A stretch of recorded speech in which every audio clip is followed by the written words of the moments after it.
Before sunrise, the ground outside the tents looked as if the desert had grown a skin of pale frost. Not snow, not salt, not anything the people could name. A few hours earlier, there had only been darkness, the heavy breath of a sleeping camp, and the quiet fear of another day with no fields, no storehouses, and no clear way to feed a wandering nation. Now, as the dew withdrew from the face of the wilderness, the earth was marked with something small and fine, and thousands of eyes bent down to stare. The question came before the answer: what is it? In Hebrew, Manna, and from that startled question came the name that would follow Israel for 40 years. Manna, the moment matters because it did not take place in a fertile valley or beside a settled town. It happened in the hard country between deliverance and inheritance. According to Exodus, the people had come into the wilderness of sin after leaving Egypt, about a month and a half after the Exodus. Whatever exact route one reconstructs, the setting is unmistakable. An arid zone of gravel plains, jagged hills, punishing daylight, cold nights, and uncertain water. Ancient armies feared crossing such places without supply lines. Small caravan groups moved carefully through them. A recently liberated people carrying children, elders, flocks, tools, memories, and grief faced the wilderness with no agricultural base beneath them. That is the first tension in the story. Manna is not merely food arriving at breakfast. It is provision appearing in a landscape that cannot sustain ordinary expectations. The biblical text does not try to soften the pressure. Israel complains, and the complaint is not abstract. In Egypt, bondage had been bitter, but food had seemed more predictable. In the desert, freedom felt frighteningly empty. Hunger has a way of rearranging memory. It edits the past. It can make a place of oppression look stable simply because it was familiar. When the people grumbled against Moses and Aaron, what surfaced was not just appetite but crisis. Had they been brought out only to die in a barren land? That question belongs to more than one age. In the ancient Near East, survival depended on systems: river cycles, grain storage, household labor, trade routes, tribute, and local kings who controlled territory. Remove a population from those systems and place it under open sky, and every morning becomes a test. The Book of Exodus presents Israel in exactly that condition. They are no longer Egyptian slaves, not yet a settled nation, and still learning what it means to live as a covenant people under the rule of a God they cannot manage. The first appearance of Manna enters that unstable space with striking restraint. The text does not indulge in spectacle for its own sake. It says quail came in the evening, and in the morning, after the dew lifted, there remained on the surface of the wilderness a fine flake-like thing, fine as frost. The people saw it and did not recognize it. That detail is important. Biblical miracles are not always dramatic in the way later imagination prefers. Sometimes the force of a miracle lies in its repetition, its timing, its stubborn adequacy. Manna was not a thunderbolt. It was daily bread placed under the feet of hungry people before most of them had learned how to trust. Its name preserves their ignorance. They did not say, "Here is the known desert resin." They did not say, "Here is the grain we planted." They said, "What is this?" The question became the label. That alone tells us something about the theology of the event. Manna entered Israel's history, not as a mastered object, but as a sign of dependence. They could gather it, they could eat it, they could describe it, but they could not own its source in the ordinary way. Every dawn repeated the same lesson. Life was being given, not generated. Later readers have sometimes rushed too quickly, either toward pure miracle or pure explanation. But the narrative itself begins with awe and need. It begins with bodies in a desert, with dew lifting in early light, with people stooping to examine a thing both ordinary enough to cook and strange enough to name with a question. That balance gives manna its enduring power. It is concrete, edible, measurable, and yet never fully reduced to an object inside human control. This is why the story has lasted. Not because it offers a riddle to solve and move past, but because it places a people between fear and provision, between complaint and trust, between the visible ground and the invisible giver. And before we ask what manna may have resembled in Sinai botany, or how ancient interpreters handled the mystery, we have to remain here for a moment, in the first light, where the wilderness has become a table, and no one yet knows what to call the bread lying upon it. Chapter 2. The hunger of Exodus 16 did not appear in a vacuum. It rose out of a journey already marked by abrupt reversals. Israel had seen the sea open and Pharaoh's power broken, yet liberation did not carry them straight into comfort. The path into covenant ran through dryness, uncertainty, and repeated exposure of the human heart.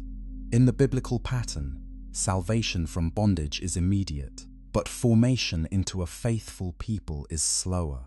The wilderness becomes the place where old instincts survive longer than old chains. When the complaint erupts, it is easy to read it from a distance and miss its force, but the text invites us to hear a camp under pressure. Food in the ancient world was never a casual matter. Grain had to be grown, harvested, threshed, stored, guarded, milled and baked. Herds could provide meat and milk, but not endlessly for a vast migrating population, without destroying the herd itself. Trade required routes and partners. Oasis living supported only limited numbers. If one accepts the scale implied by the biblical narrative, Israel was not a family on a long hike. It was a people moving through terrain where ordinary logistics break down. The desert of sin, despite the modern sound of its name, is not a moral label but a geographical term. Still, the setting acquires moral weight because scarcity reveals allegiance. In Egypt, Israel had known the cruelty of empire, yet empire had also organized food. That is the strange temptation of oppression. It can offer a kind of grim predictability. Freedom under God requires a different rhythm, and at first that rhythm feels exposed.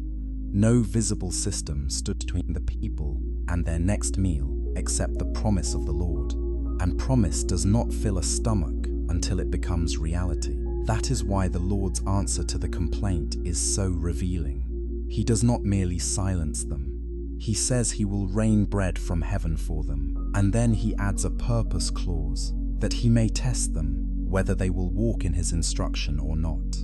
The provision is generous, but it is also pedagogical. Manna will feed body, yet it will also train obedience. The people must gather enough for the day, no more. On the 6th day they must gather double, because the 7th will be different. Already the miracle is tied to time, to restraint, to memory, and to trust. That Sabbath element is not a side note. It places manna inside the larger theology of creation and covenant. In the ancient world, rest was usually a privilege of the powerful, purchased by the labor of others. In Israel's emerging life, Sabbath becomes a divine gift and a sign of identity. A slave population fresh out of Egypt must learn that survival does not depend on endless extraction. The God who feeds them 6 days can sustain them through the 7th. That lesson cuts against both fear and greed. Evening quail and morning manna therefore come as more than relief. They come as a reordering of imagination. The people are being taught to live without behaving like Egypt in miniature. They cannot hoard against the giver. They cannot convert daily bread into private security. The household that gathers much has no excess. The household that gathers little lacks nothing. However one passes the mechanics of that line, its moral shape is clear. The camp is not to become a market of panic, where the strong corner the supply and the weak starve. The biblical narrative also knows how quickly wonder can become routine. A miracle repeated daily risks being absorbed into habit. That may be why Exodus takes care to preserve the memory of first astonishment. The people did not recognize what lay before them. Moses had to tell them, "This is the bread the Lord has given you to eat." Revelation came not only in the gift, but in the naming of the gift. Hunger had asked whether God could sustain them outside Egypt. Mourning answered yes, but in a form nobody expected. Here the historical and the theological cannot be separated cleanly. Historically, a migrant people in Sinai would be vulnerable in extreme ways. Theologically, Exodus insists that this vulnerability is the arena in which the character of God becomes known. He is not only the God who defeats chariots in a single overwhelming act. He is also the God who meets a camp at dawn, day after day, in the ordinary desperation of breakfast. He does not merely rescue from the past. He sustains through the middle, through the long stretch between the first triumph and the final arrival. That middle is where many biblical stories spend their deepest energy, not in the miracle at the sea alone, and not yet in the inheritance across the Jordan, but in the slow schooling of a people who must learn that liberation without dependence becomes another kind of slavery. Manna belongs to that slow schooling. It answers hunger, but it also exposes memory, desire, fear, and the tendency to trust what can be stockpiled over what must be received. In that sense, the miracle is as much about the formation of Israel as about the feeding of Israel. Chapter 3. Once manna appears, the text begins to describe it with a level of concreteness that has kept readers returning to the details for centuries. This matters because the Bible does not present manna as a vague symbol floating above material reality. It is something gathered, measured, prepared, tasted, and sometimes mishandled. The mystery remains, but it is the mystery of a real thing. Exodus says it was fine, flake-like, as frost on the ground. Numbers later adds that it was like coriander seed in size and resembled bdellium in appearance. Bdellium is not a common object for modern readers, but in the ancient world it referred to a resinous substance, likely pale or translucent, associated with precious or aromatic materials. The comparison does not solve the identity of manna, yet it suggests color, texture, and perhaps a slight sheen. The effect is of something small, delicate, and strange enough to invite analogy rather than simple classification. The texture of the description deserves attention. Frost is a visual comparison, not a claim that manna was ice. Coriander seed gives scale. Bdellium gives appearance. Taste is described in more than one way, like wafers made with honey in Exodus, like cakes baked with oil in Numbers. These are not contradictions, so much as different ways of registering a substance that could be prepared and experienced in household life. Taste in biblical writing is often relational and comparative. It tells us how a food met the senses of people whose culinary world was shaped by grain, oil, sweetness, and baking. Then there is the origin of the name. Manhu, often translated "what is it?" has generated discussion among linguists. But the narrative force is unmistakable. The people encounter something unfamiliar and name it out of startled ignorance. The label itself becomes a memorial to first bewilderment. That is one reason the story resists reduction. Manna can be examined, but it is never introduced as fully understood. The first act is not classification but astonishment. The gathering instructions deepen that sense of dependence. Each household is to collect according to the number of persons, an omer per head. An omer is an old Near Eastern dry measure, not large, enough for daily sustenance rather than luxury. The text notes that when measured, those who gathered much had nothing left over, and those who gathered little had no lack.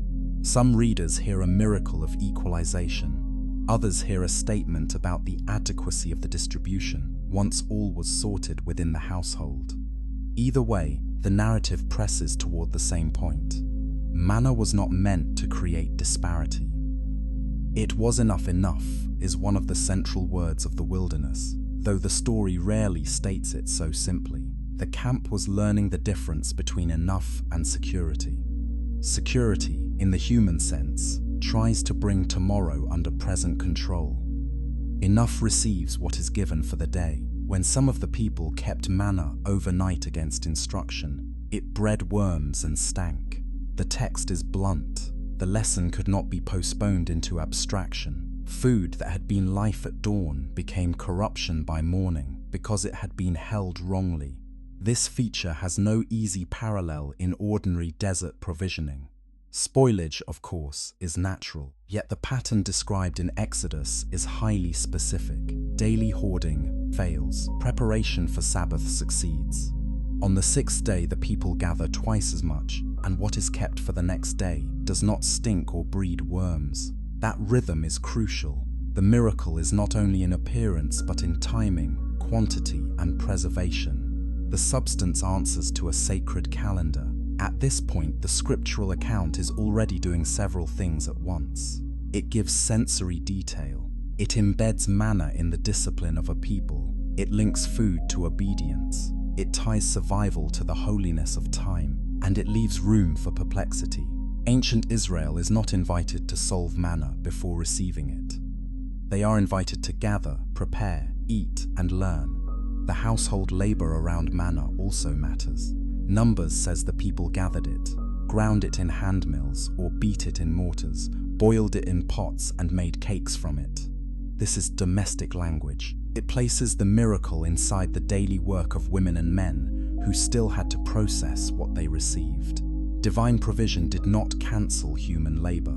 It dignified it. The bread from heaven did not drop onto every tongue already baked and warm.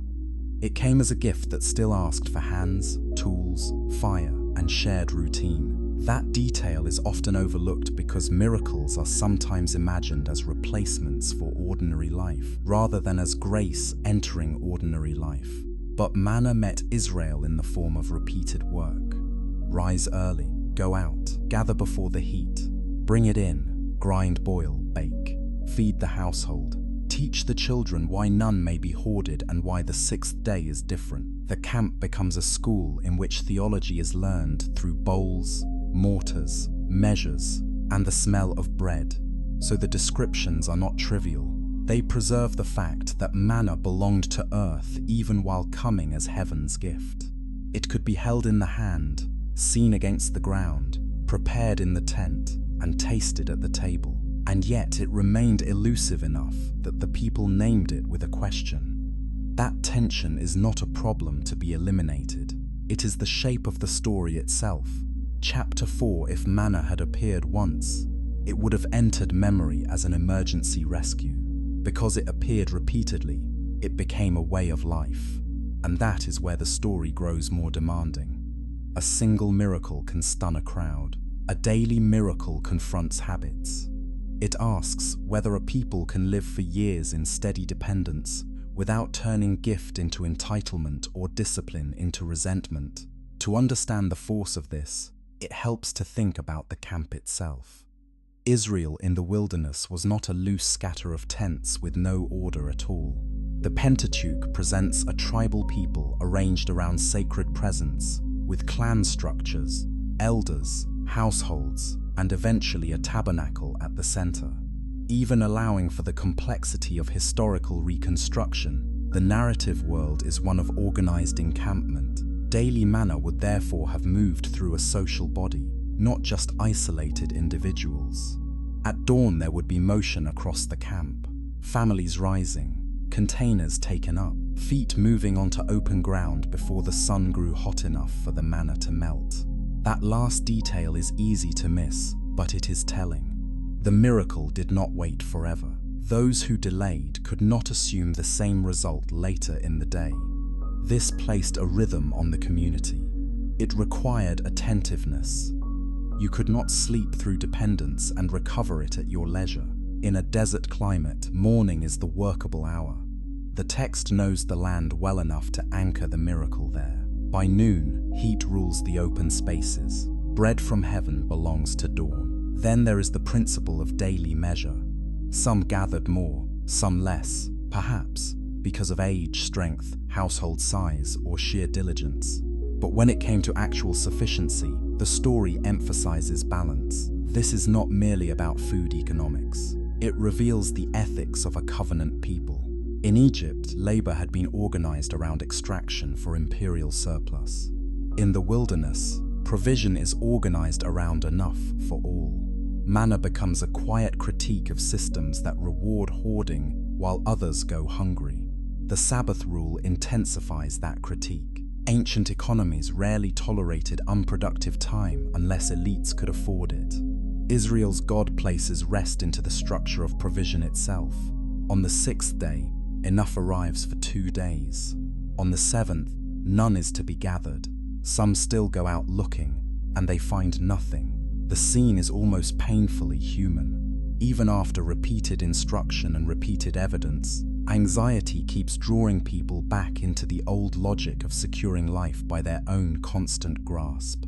The wilderness exposes how difficult it is to believe that rest can be holy, because provision is not finally self-made. This is where manna becomes inseparable from covenant. The food is never only nutrition. It teaches Israel how to be Israel. It trains a liberated slave people to live under a different master, one whose rule does not consume them but orders their life toward trust. In Deuteronomy, looking back on the wilderness, Moses says the Lord humbled the people and let them hunger and fed them with manna, in order to make them know that man does not live by bread alone, but by every word that comes from the mouth of the Lord. That later interpretation does not deny the physical reality of bread. It places bread inside a larger reality. Food sustains life, but food itself is sustained by divine will. The daily discipline also carried generational meaning. Children who had no adult memory of Egypt would grow up with manna as normal. They would hear from parents and elders that this was the bread the Lord had given in the wilderness, that yesterday's refusal to trust had once produced worms, that tomorrow's Sabbath required today's obedience. Ritual memory was being formed long before festivals and formal recitations could frame it. Every meal became instruction, and yet the story never denies the monotony that can accompany repetitive provision. Bread, even miraculous bread, can become tiresome to a restless heart. That tension will surface more sharply later, but it is already latent here. The very steadiness of manna is both mercy and test. Human beings often pray for reliability, and then despise it when it arrives without variety. The camp is fed, and still the deeper issue of desire remains unsettled. This helps explain why the manna narrative is so carefully tied to sacred remembrance. Moses is told to keep an omer of it before the Lord for future generations. Later tradition places that memorial in connection with the Ark of the Covenant. However one maps the exact sequence of tabernacle practice, the theological point is clear. Israel is not to let daily provision vanish into forgetfulness. The ordinary miracle must be remembered precisely because ordinary need returns every day and gratitude does not. Here, the documentary weight of the story becomes especially strong. Manna is not simply proof that God can do wonders. It is evidence that the God of Israel chooses to bind wonder to pattern, to household labor, to community justice, to the sanctity of time, and to the slow moral education of a people on the move. The miracle sits on the ground in front of the tents, but its meaning reaches into the structure of society. It asks what kind of people are being formed by the bread they receive. In the wilderness, that question is never separate from the food itself. Chapter 5, because the biblical descriptions are so concrete, interpreters across the centuries have asked whether manna corresponds in some way to a known natural phenomenon. This is not a modern impulse alone. Ancient and medieval readers also noticed that deserts can produce surprising substances, and travelers in Sinai have long reported sweet exudations associated with tamarisk trees and insect activity. Even today, under certain conditions, Bedouin communities collect small amounts of a sugary material sometimes called manna. The basic proposal is usually this. Certain species of tamarisk in the Sinai and surrounding regions can host scale insects that puncture the plant and produce a honey-like secretion. That substance may harden into small pale droplets or flakes, especially in cooler morning conditions. It can be sweet, edible, and short-lived once exposed to heat. At first glance, the resemblance to parts of the biblical account is obvious. Morning appearance, small size, sweet taste, rapid disappearance under the sun. It is therefore understandable that some scholars have suggested that God may have used or heightened such a natural occurrence in the wilderness, there is value in taking this possibility seriously. Biblical faith is not embarrassed by creation. The God of Israel often works through wind, water, harvest, kings, roads, empires, and timing rather than against the grain of the world he made. To say that a natural substrate may be involved is not to evacuate the miracle. In Scripture, the miraculous often lies not in the absence of created means, but in the precision, scale, timing, purpose, and theological meaning attached to them. Still, the natural explanations do not settle the matter. They illuminate part of the picture and leave major features untouched. The known tamarisk exudation appears only in limited quantities. It is seasonal, fragile, and geographically constrained. The biblical manna, by contrast, sustains Israel through a long wilderness period, and does so at a scale vastly beyond what present desert botany seems able to support. If the numbers in the Pentateuch are taken at face value, the mismatch is enormous. Even if one adopts more modest historical estimates, the biblical narrative still envisions provision on a communal level, far beyond small local harvesting. Then, there is the issue of regulation. Natural resin does not ordinarily obey a 6-day gathering cycle, and then preserve differently for Sabbath. It does not rot exactly when hoarded against command and remain sound when kept in obedience to a sacred pattern. Nor does ordinary desert exudation easily account for the sustained theological function of manna as covenant training. The text presents more than an edible substance. It presents a phenomenon governed by divine instruction.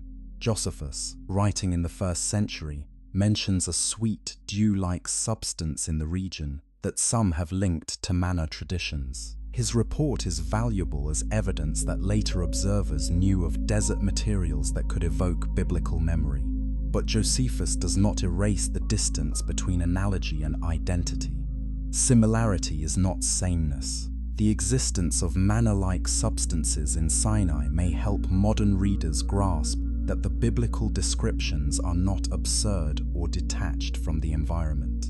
Yet those same similarities sharpen the question of why the biblical narrative insists on features that move beyond ordinary ecology. This is where historical responsibility requires balance. One extreme treats every natural parallel as a threat to faith, as though God must act only in ways that sever all contact with known processes. The other extreme treats the existence of a parallel as a complete explanation, flattening the biblical story into a misunderstood desert snack. Neither response does justice to the text. Exodus and Numbers do not read like embarrassed myth, trying to hide from observation. They read like witnesses to a provision concrete enough to describe, and strange enough to demand reverence. It is also important to distinguish the biblical account from later embellishment. Some later Jewish traditions speak of manna in highly poetic terms, expanding its flavor, appearance, or miraculous range. Such traditions show how deeply the story lived in Israel's imagination, but they are not the same as the Pentateuch itself. The biblical text remains comparatively restrained. It gives sensory detail, covenant function, and historical setting without turning manna into fantasy. That restraint is one reason the account remains so compelling. So what can be said with confidence? First, the Sinai world does contain edible substances that resemble parts of the manna description. Second, those parallels help us see that the Bible's imagery emerges from a real environment, not an abstract mythic landscape. Third, the biblical narrative still presents manna as a divinely governed provision, whose scale, consistency, timing, and Sabbath relation exceed ordinary natural explanation. If one prefers to speak of miracle through nature, the through remains just as important as the nature. If one prefers to speak of direct supernatural creation, the concreteness of the descriptions must still be honored. In other words, the ancient question remains the most faithful. What is it? Not because nothing at all can be observed, but because what is observed never quite exhausts what is happening. Manna stands at the edge where ecology, history, scripture, and theology meet. It may resemble known things without being reducible to them, and perhaps that is precisely the point. The bread of the wilderness arrives in a form near enough to earth to be gathered, and far enough beyond control to remain a sign. Chapter 6. The longer Israel lives with manna, the clearer it becomes that the miracle is shaping more than survival. It is shaping memory, worship, and the inner architecture of trust. The wilderness is not only where hunger is answered, it is where dependence is taught as a form of covenant life. That lesson appears most clearly in the command to preserve a measure of manna before the Lord for future generations. In Exodus, Moses tells Aaron to place an omer of it in a jar and lay it up, so that descendants may see the bread with which the Lord fed Israel in the wilderness. Later biblical tradition connects this memorial with the sanctuary and, in Hebrews, with the Ark of the Covenant itself. However, one traces the liturgical development. The point is unmistakable. Manna is to be remembered physically. It is not enough to tell the story in words. A people with short memories must be given a sign that their life once depended on what no field produced. The company kept by that memorial is revealing. Beside it, in later recollection, stand the tablets of the covenant and Aaron's rod, law, priestly authority, and wilderness bread. These are not random relics. Together they speak of a nation formed by revelation, order, and provision. Israel does not exist by land alone, or by leadership alone, or by food alone, but by the God who gives all three in their appointed time. In this sense, manna belongs to temple memory even before there is a temple. It turns the wilderness into a place of liturgical education. The people learn that God's presence is not confined to cultivated abundance. He can sustain them before they have vineyards, cisterns, or permanent homes. That matters deeply in the theology of Israel, especially later in times of displacement and exile. The God of the covenant is not a local fertility deity whose power ends where irrigation ends. He feeds in wastelands. He accompanies a moving people. This helps explain why later biblical writers return to manna when they speak about humility and forgetfulness. Deuteronomy remembers it as part of a divine pedagogy. The Lord humbled the people, let them hunger, and fed them with manna, so they would know the limits of bread detached from the word of God. Humbling here is not humiliation for its own sake. It is the exposure of illusion. Human beings like to believe that life can be secured, stored, and guaranteed through visible systems alone. The wilderness strips that confidence bare. Manna does not abolish material need. It reveals that beneath material need lies a deeper dependence. That idea can sound abstract until one remembers the actual scene. Parents going out with bowls. Children learning not to grab beyond the household's portion. Elders repeating the instruction about tomorrow. Neighbors discovering that hidden leftovers have turned foul. A camp remaining at rest on the seventh day because the sixth day carried enough. Theology in Israel often arrives through practice before it becomes doctrine. Manna is one of the purest examples of that. Trust is tasted before it is fully explained. There is also a social dimension that deserves careful notice. Shared dependence can either generate solidarity or intensify resentment. In Israel's case, the manna story pushes towards solidarity. No one is invited to build personal wealth out of divine emergency provision. The miracle resists commodification. It cannot be turned into empire because it spoils when used against its purpose. There is something quietly radical in that. The food of the wilderness is anti-pharaonic. It does not support extraction. It supports a community under God. Of course, the people do not absorb the lesson perfectly. They remain vulnerable to fear, nostalgia, rebellion, and appetite. But the structure of manna itself keeps confronting them with the same truth. Life cannot be secured by anxious accumulation. Holiness includes rest. Memory must be cultivated. Provision is meant to draw the people toward gratitude rather than self-sufficiency. These are not side themes. They are the moral core of the miracle. By this stage, one can also see why manna became such a rich symbol in later reflection without losing its historical force. Because it was real food, it could carry symbolic meaning without becoming hollow metaphor. Because it came from God, it could point beyond itself. Because it was daily, it could enter the deepest habits of a people. Because it was limited to the wilderness, it could mark a distinct chapter in salvation history. Manna was not permanent. It belonged to a season of journeying, formation, and waiting. That temporary character matters. The wilderness gift is not the same as the settled life of the land. A people cannot remain forever in the pedagogical space of Sinai. They are being prepared for something beyond daily miracle. A life in which fields, harvests, justice, worship, kingship, and covenant faithfulness must all be lived out in ordinary history. The jar of manna, therefore, preserves not only gratitude but orientation. It reminds later generations where they came from and what kind of God carried them there. So when Israel remembers manna, it is remembering more than an ancient meal. It is remembering that between slavery and inheritance, there was a long school of dependence, and that the bread laid upon the ground each morning was part of the Lord's way of making a people who would know His care, even when the ground itself seemed empty. Chapter 7. Yet the manna story would be simpler than real human life if gratitude had ended the matter. It did not. The same bread that saved Israel also became, for some, the occasion of complaint. That is one of the most honest features of the biblical account. It refuses to pretend that visible provision automatically produces contentment. The problem in the wilderness is never only scarcity.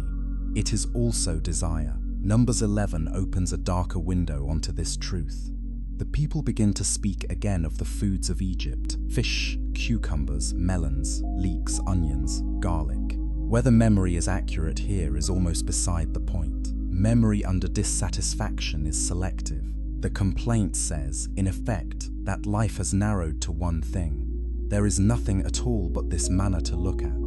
That sentence is startling. The very gift that had preserved them is now described with weariness. What once answered fear has become ordinary, and what is ordinary has become easy to despise. This is not a minor emotional fluctuation. It reveals something central about biblical anthropology. Human beings do not merely need provision, they need rightly ordered desire. Israel's wilderness crisis is not solved forever by bread, because the heart can grow restless even while the hand is full. In that sense, Numbers 11 is not a contradiction of Exodus 16, but its necessary continuation. The test of manna was never just whether it could feed the body. It was whether the people would receive it as gift, without making appetite their ruler. Numbers also repeats and enriches the description of manna. It was like coriander seed, the color of bdellium. The people gathered it, ground it in mills, beat it in mortars, boiled it in pots, and made cakes. Its taste was like the taste of cakes baked with oil. The detail is deliberate. At the very moment when the people scorn the gift, the text quietly reminds the reader of its richness, versatility, and constancy. The problem is not that manna was nothing. The problem is that constancy had become invisible to those who craved variety on their own terms. There is a historical sharpness here as well. In the ancient world, food was closely bound to identity, memory, and status. To long for Egypt's foods was not only to want flavor. It was, in a distorted way, to long for the world left behind, even with its chains. Oppression can remain emotionally entangled with comfort. The wilderness strips away those entanglements slowly, and not without resistance. The complaint also places pressure on Moses himself. He is crushed by the burden of carrying a people whose needs seem endless and whose gratitude is thin. Manna, then, belongs to a broader drama of leadership under strain. Divine provision does not eliminate the emotional cost of guiding a community through transition. Moses is not a magician dispensing abundance at will. He stands between a demanding people and a holy God, repeatedly forced to witness how quickly rescue can be forgotten. What is remarkable is that the biblical tradition does not erase this tension in order to protect a cleaner spiritual lesson. It allows manna to remain a contested gift. The people are fed, yet they complain. God provides, yet he also judges unbelief. Desire is answered, yet desire itself becomes part of the testing. This complexity makes the narrative human. It knows that miracles do not bypass moral formation. They intensify it. Later Jewish interpretation sometimes handled manna with deep reverence, speaking of it as heavenly bread, food of angels, or bread prepared in the heights. Psalm 78 calls it grain of heaven and bread of the mighty, language meant not to cancel the earthy details, but to reveal their source. Even there, the psalm places manna inside a larger cycle of divine generosity and human rebellion. Heaven opened, food descended, hearts still turned. The miracle did not fail, the people did. And yet, that is not the final word. The persistence of manna in spite of complaint is itself part of the grace of the story. God does not cease feeding Israel at the first murmur. The wilderness years continue under a strange mixture of discipline and mercy. Provision remains even while rebellion exposes itself. That persistence is one reason manna came to symbolize more than nourishment. It became a witness to divine patience. The documentary depth of this chapter lies precisely in that tension. A simple retelling might present manna as unbroken wonder. Scripture presents it as wonder under pressure, gift received by complicated people, bread lying on the ground before hearts still learning how to be free. That is more realistic, and it is also more moving.